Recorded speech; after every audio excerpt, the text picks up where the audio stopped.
आज हम देखेंगे सोलो रेस्टोरेंट सॉफ्टवेयर की मदद से आप इन्वेंट्री को कैसे आसानी से मैनेज कर सकते हैं। उससे पहले हमें दो चीज़ें जाननी होंगी। ज़्यादातर रेस्टोरेंट में हमारे पास दो टाइप्स की सेलिंग आइटम्स होती हैं। जैसे कि फॉर एग्जांपल आपको स्क्रीन पे दिखाई दे रही होगी वाटर बोतल। तो वाटर बोतल क्या होता है कि जनरली हम कोई वेंडर से परचेस करते हैं और हम कस्टमर को डायरेक्टली सेल कर देते हैं। और दूसरी आइटम का मैं डेमोन्स्ट्रेट आपको करने वाला हूँ, वो है पिज़्ज़ा। पिज़्ज़ा में क्या होता है कि मल्टीपल रॉ मटेरियल्स यूज़ होते हैं। तो हम मार्केट से मैदा परचेस करते हैं, चीज़ परचेस करते हैं, सॉसेस परचेस करते हैं, उसकी रेसिपी प्रिपेयर करते हैं, उसके बाद एक आइटम प्रिपेयर होती है और वो आइटम हम कस्टमर को सेल करते हैं। तो ज़्यादातर हमारे पास रेस्टोरेंट में दो टाइप की सेलिंग आइटम्स हो गई। एक ऐसी जो वेंडर से खरीदी और हमने कस्टमर को बेच दी, दूसरी जिसमें मल्टीपल रॉ मटेरियल्स हमारे यूज़ होंगे, उसकी हम रेसिपी बनाएंगे और फिर हम कस्टमर को सेल करेंगे। इन दोनों टाइप की आइटम्स के लिए हम इन्वेंट्री को कैसे आसानी से मैनेज कर सकते हैं, आज हम वो देखेंगे। तो ये तो हो गई हमारी दोनों सेलिंग आइटम्स। इसके लिए हमें इन्वेंट्री मैनेज करने के लिए सेटिंग्स के ऊपर मोर का ऑप्शन है, हमें उस पर क्लिक करना होगा। फिर हमें इन्वेंट्री पे क्लिक करना होगा। उसमें राइट हैंड साइड पे आपको रॉ मटेरियल्स का ऑप्शन मिलता है। उसमें आपको जो जो रॉ मटेरियल्स आप किचन में यूज़ करते हैं वो सारे एक बार एंटर करने होंगे। तो उसके लिए मैं ऐड रॉ मटेरियल पे क्लिक करूँगा। फर्स्ट आइटम हमारी वाटर बोतल है, अगर उसकी इन्वेंट्री हमें मैनेज करनी है तो कैसे करेंगे वो देखेंगे। तो उसके लिए मुझे रॉ मटेरियल में एक वाटर बोतल की एंट्री करनी होगी। उसकी परचेस प्राइस, मेरी सेलिंग प्राइस 20 रुपीज़ है और मान लीजिए मैं उसको परचेस अराउंड 10 रुपीज़ में कर रहा हूँ, तो मैं ये परचेस प्राइस 10 सेट कर दूंगा। उसका यूनिट मुझे सेलेक्ट करना होगा, क्योंकि मैं उसे बोतल में परचेस करता हूँ तो मैं उसका यूनिट बोतल सेलेक्ट कर लेता हूँ। सेकेंडरी यूनिट फिलहाल हम नहीं समझेंगे, उसको नेक्स्ट टाइम देखेंगे और मैं उसको सेव कर देता हूँ।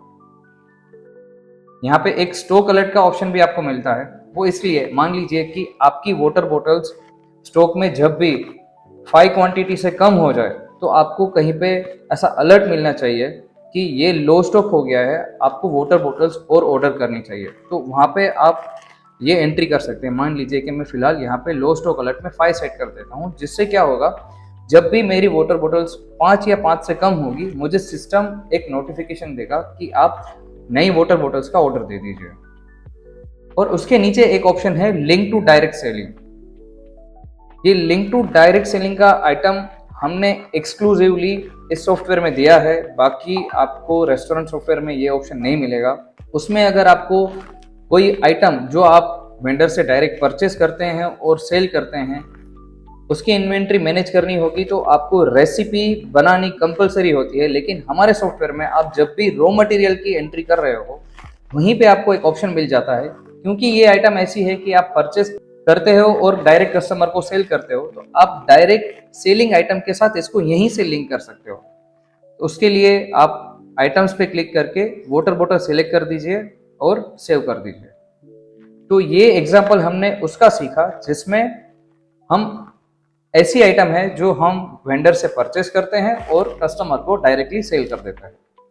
अब हम दूसरा एग्जांपल लेंगे पिज़्ज़ा आइटम का, जिसमें क्या होता है, हमारा मल्टीपल रॉ मटेरियल्स यूज होता है। तो उसमें जो रॉ मटेरियल्स होंगे हम उसकी भी एंट्री कर लेते हैं। तो उसके लिए भी मैं ऐड रॉ मटेरियल पे क्लिक करूंगा। मान लीजिए कि पिज़्ज़ा में हमारा मैदा यूज हो रहा है, तो मैदा की एंट्री कर लेता हूँ। मैदा में for example 100 rupees KG purchase कर रहा हूँ, तो इस बार मैं सिलेक्ट यूनिट में जाके मेरा प्राइमरी यूनिट में किलोग्राम सेलेक्ट कर लूँगा, क्योंकि मैं उसे जब रेसिपी में मैं उसको यूज़ करूँगा तो हो सकता है मैं उसमें ग्राम में यूज़ करूँ, इसलिए मैं यहाँ सेकेंडरी यूनिट भी डिफाइन कर सकता हूँ।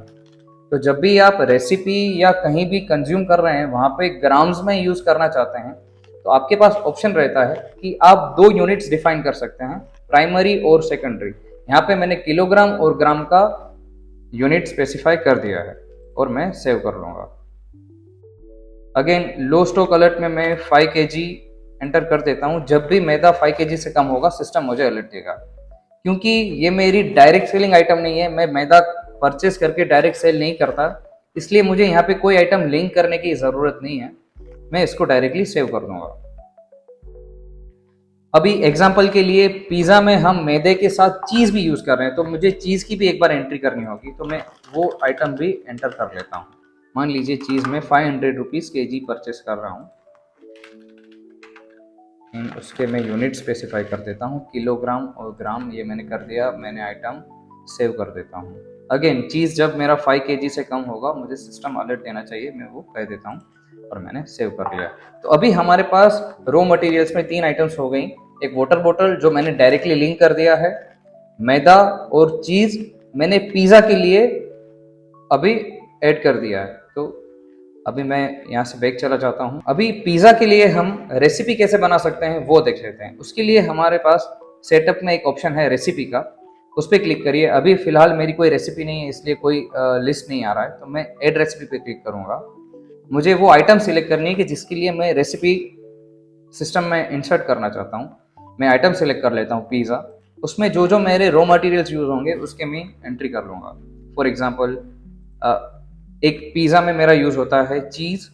हम मान लेते हैं कि मेरा 100 ग्राम चीज़ जा रहा है, तो मैं यहाँ से सिलेक्ट कर सकता हूँ 100 ग्राम। और मेरा मैदा जा रहा है फॉर एग्जांपल 150 ग्राम। यहाँ पे आप देख सकते हैं किलोग्राम और ग्राम दोनों के ऑप्शन मुझे मिल रहे हैं, क्योंकि जब हम आइटम की एंट्री कर रहे थे, जब हम रॉ मटेरियल की एंट्री कर रहे थे, तब हमने वहाँ पे स्पेसिफाई कर लिया था हमारा प्राइमरी और सेकेंडरी यूनिट किलोग्राम और ग्राम। इसीलिए मुझे यहाँ पे 2 ऑप्शन मिलते हैं। मैंने यहाँ पे मैदा भी 150 ग्राम मेरा कंज्यूम हो रहा है, मेरा चीज़ 100 ग्राम कंज्यूम हो रहा है, ये मैंने पिज़्ज़ा की रेसिपी डिफाइन कर दी है। तो ये हमारा हो गया सेटअप पार्ट, जिसमें हमने रॉ मटेरियल भी डिफाइन कर दिया। रॉ मटेरियल में हमने 2 टाइप के रॉ मटेरियल्स थे, एक था डायरेक्ट सेलिंग और कुछ ऐसे थे जो रेसिपी में यूज होने वाले थे, तो उसकी हमने रेसिपी भी डिफाइन कर ली है। अब ये जनरली हमें वन टाइम ही करना पड़ता है। उसके बाद क्या होता है, डे टू डे लाइफ में हम जब भी कोई स्टॉक परचेस करते हैं, कोई रॉ मटेरियल्स परचेस करते हैं, तो उसकी हमें परचेस की एंट्री करनी होती है। इसीलिए लेफ्ट हैंड साइड पे हमने जो डेली आपके यूज होने वाले मॉड्यूल्स है उसको लेफ्ट हैंड साइड पे रखा हुआ है। तो डैशबोर्ड के नीचे आपको परचेस का ऑप्शन मिल जाता है। हमने रॉ मटेरियल्स डिफाइन कर दिए थे, अब हम जब भी मार्केट से ये आइटम्स परचेस करेंगे तब हमें परचेस की एंट्री करनी होगी। मैं ऐड परचेस पे क्लिक करूंगा। फर्स्ट ऑफ ऑल मुझे सप्लायर इंसर्ट करना होगा। फॉर एग्जांपल ये मैं डी मार्ट से परचेस कर रहा हूँ, तो मैंने सप्लायर में डी मार्ट इंसर्ट कर दूंगा। क्योंकि डी मार्ट करके कोई मेरा सप्लायर एग्जिस्ट नहीं करता था, तो मैं क्रिएट डी मार्ट पे क्लिक करूंगा। वहां से जो मुझे बिल नंबर मिला है उसकी मैंने एंट्री कर दी। फॉर एग्जाम्पल मैं वहाँ से चीज़ खरीद रहा हूँ 10 किलोग्राम्स, वहाँ से मैं मैदा खरीद रहा हूँ 10 किलोग्राम्स, और वाटर बॉटल्स भी मैं 10 खरीद रहा हूँ। तो उसका जो टोटल बिल बनता है 6100। अगर वो मैंने डी मार्ट पे ऑलरेडी पे कर दिया है तो मैं पेड अमाउंट में 6100 सेव कर दूंगा, और मैंने ये अपनी परचेज की एंट्री कर ली है। जैसे मैं यहाँ से बैक प्रेस करूँगा और ये जो हमारा इन्वेंट्री का डैशबोर्ड है, अगर मैं उस पर क्लिक करता हूँ तो आप यहाँ पे देख सकते हैं कि हमारे पास अवेलेबल स्टॉक 6100 रुपीज़ का पड़ा है, जिसमें हमारे पास चीज़ 10 किलोग्राम है, मैदा हमारे पास 10 किलोग्राम है, और वाटर बोतल हमारे पास 10 पड़ी है जिसकी स्टॉक वैल्यू 100 है। ओवरऑल जो मेरा पास स्टॉक अभी पड़ा है उसकी वैल्यू बनती है 6100 रुपीज़। लो स्टॉक अलर्ट में आप देख सकते हैं कोई लो स्टॉक नहीं है, क्योंकि मेरे पास जितनी भी आइटम्स हैं वो इनफ क्वांटिटी में पड़ी हैं। जब भी मेरा चीज़ 5 kg से कम होगा तो यहाँ पे मुझे लो स्टॉक आइटम्स दिखाना शुरू कर देंगे। मेरा कंज्यूम गुड्स भी यहाँ पे 0 है, क्योंकि अभी तक मैंने कोई ऑर्डर पंच ही नहीं किया है। आप यहाँ पे राइट हैंड साइड पे वेस्टेजेस भी देख सकते हैं जो 0 है, वो भी मैंने अभी तक कोई वेस्टेज में एंट्री करी नहीं है। तो अब हम क्या करेंगे, हम कोई ऑर्डर पंच करते हैं। फॉर एग्जाम्पल सबसे पहले सिर्फ एक वाटर बोतल का ऑर्डर पंच करते हैं। मैंने वाटर बोतल ऐड किया और सेव बिल कर दिया।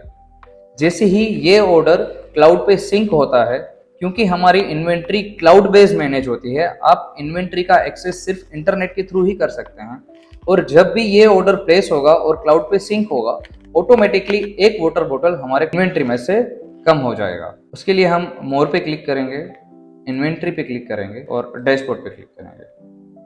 अभी आप देख सकते हैं हमारा जो कंज्यूम गुड है वो 10 रुपीज़ का है, क्योंकि हमने वाटर बोतल 10 रुपए की खरीदी थी, तो यहाँ पे हमें कंज्यूम गुड्स में 10 रुपीज़ दिखाएगा। और आप अवेलेबल स्टॉक चेक कर सकते हैं, जो 6100 रुपीज़ का था अब हमारे पास 6090 रुपीज़ का रह गया है। और स्पेसिफिकली अगर वाटर बॉटल्स चेक करेंगे तो हमारे पास जो 10 थी अब वो 9 रह गई है।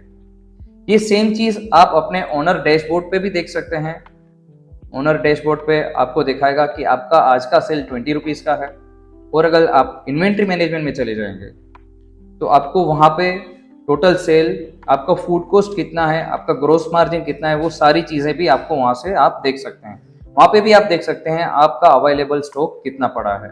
अब हम एक दूसरा ऑर्डर पंच करेंगे जिसमें हम पिज़्ज़ा आइटम सेल करते हैं। तो मैंने एक पिज़्ज़ा सेलेक्ट कर लिया और उसको मैं सेव कर देता हूँ।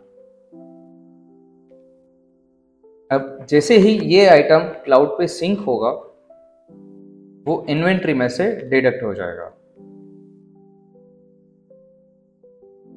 अभी आप देख सकते हैं कि हमारा टोटल सेल हुआ 120 रुपीज़, जिसमें हमारा फूड कॉस्ट निकलता है 62% और ग्रोस मार्जिन निकलता है 37%। तो अब यहाँ पे भी आप देख सकते हैं अब हमारे पास चीज़ जो 10 kg था वो अब हमारे पास 9 kg और 900 ग्राम बचा है, जिसकी स्टॉक वैल्यू बनती है 4950 रुपीज़। हमारे पास मैदा भी जो 10 किलोग्राम था वो अब 9 किलोग्राम और 850 ग्राम हमारे पास रह गया है। और वाटर बोतल का हमने एग्जांपल पहले ही देख लिया। तो ऐसे आप अपना सेल वर्सेस फूड कॉस्ट कितना निकलता है वो भी देख सकते हैं, अपना ग्रोस मार्जिन कितना निकलता है वो देख सकते हैं। आप कहीं से भी अपने डैशबोर्ड पे ये भी देख सकते हैं आपका अवेलेबल स्टॉक कितना है, आपका गुड्स कितना कंज्यूम हुआ है। आपका सेल हुआ था 120 रुपीज़ का, 120 रुपीज़ में आपका रॉ मटेरियल कितना गया 75 रुपीज़ का। उसके हिसाब से हम आपको फूड कॉस्ट भी निकाल के दे देते हैं। वेस्टेज में आप देख सकते हैं फिलहाल 0 है, कोई वेस्टेज नहीं है।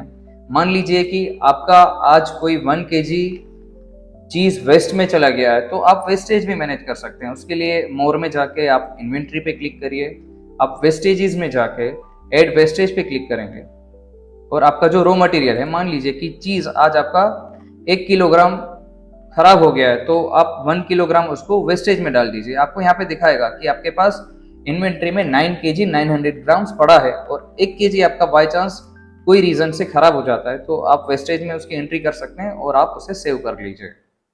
जैसे ही सेव करेंगे आप डैशबोर्ड पे जाएंगे, आपको वेस्टेज में दिखाएगा कि आपका आज का टोटल वेस्टेज है 500 रुपीज़ का और आइटम का नाम है चीज़। और एक मॉड्यूल हमारा इन्वेंट्री में रह जाता है वो है स्टॉक एडजस्टमेंट। मान लीजिए कि आपके कोई स्टाफ ने वाटर बोतल पिया है तो जो आपके पास वाटर बोतल अभी नो क्वांटिटी में पड़ा है, तो अगर इंटरनल यूज में आपके कोई स्टाफ ने एक वाटर बोतल पी लिया है और आपके पास अभी वाटर बोतल 9 की बदले 8 ही पड़ी है, तो आप क्या कर सकते हैं, एडजस्ट स्टॉक कर सकते हैं। आप वाटर बोतल जो 9 क्वांटिटी में दिखा रहा है, 9 के बदले आपके पास अभी 8 ही बची है, तो बस आपको वहां पे 8 इंसर्ट करना है, ऑटोमेटिकली सिस्टम उसमें से -1 कर लेगा। आप उसको सेव कर लीजिए। अब आप चेक करेंगे डैशबोर्ड पे अवेलेबल स्टॉक में वाटर बोतल हमारे पास 8 क्वांटिटी में ही पड़ा है। तो ऐसे अगर आपको कभी स्टॉक एडजस्टमेंट करने की भी जरूरत पड़ती है तो आप इन्वेंट्री में स्टॉक एडजस्टमेंट भी कर सकते हैं। तो डेली रूटीन में आपको इन्वेंट्री के जो डेली मॉड्यूल्स यूज होते हैं जैसे कि डैशबोर्ड, परचेज, स्टॉक एडजस्टमेंट और वेस्टेज, वो हमने लेफ्ट हैंड साइड पे दिए हैं और जो सेटअप वाले पार्ट है वो हमने राइट हैंड साइड पे दिए हुए हैं। आप यहाँ पे सप्लायर, कैटेगरीज, यूनिट्स, वो सारी चीज़ें भी मैनेज कर सकते हैं और ये सारी चीज़ें आपको ओनर डैशबोर्ड में हमेशा के लिए अवेलेबल रहते हैं। आप घर बैठे ये सारी चीज़ें, अपना कितना स्टॉक पड़ा है, सेल्स कितना हो रहा है, फूड कॉस्ट कितना निकल गया, सारी चीज़ें देख सकते हैं। और आपको कोई भी डाउट है आप हमारा कभी भी कांटेक्ट कर सकते हैं, हम आपको इसका लाइव डेमो भी प्रोवाइड कर देंगे। Thank you.